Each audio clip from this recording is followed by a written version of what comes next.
கேரளா பக்கம் ராணிங்கிற பகுதியில் இருக்கிறேன். பார்த்திங்க அப்படின்னா ரொம்ப பியூட்டிஃபுல்லான பிளேசஸ் இது. ரொம்ப பிடிச்சிருக்குது எனக்கு. அங்கே நான் ஒரு வரிக்குதிரையை அதை பார்த்துட்டு வரிக்குதிரை பார்த்திங்க அப்படின்னா பிளாஸ்டர் ஆஃப் பாரிஸ் அதில் தான் செஞ்சுருக்குறாங்க. அப்படியே அதிலேருந்து அப்படியே கொஞ்சம் இறங்கி அப்படியே போகிறேன், அப்படியே பார்க்குறேன். அங்கே கீழே ஒரு வீடு இருக்குது. அந்த வீடையெல்லாம் அப்படியே பார்த்துட்டு அப்படியே மேலே அப்படியே வரேன். ரொம்ப சந்தோஷமாக இருந்தது இந்த பிளேஸ் பார்க்குறதுக்கு. எப்போதுமே கண்ணுக்கு குளிர்ச்சியாக பசுமையாக இருக்கிறது நமக்கு ஒரு ஜாலி தானே.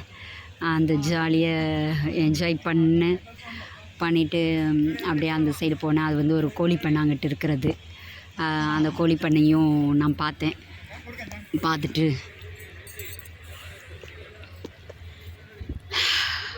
சூப்பராக இருக்குது. என்னை வீடியோ எடுத்துக்கிட்டு இருந்தாங்க. அவங்க ஏதோ ஒரு ரொம்ப ஸ்லோவாக போகிற மாதிரி இருக்குது. அது அவங்ககிட்டேருந்து கேமராவை வாங்கிட்டு நம்ம எடுப்போம் அப்படின்ட்டு எடுக்கிறேன். அங்கே ஒரு புளியெல்லாம் இருந்தது. அதாவது அது பொம்மையில் வரிக்குதிரை பார்த்தோம். அதே மாதிரி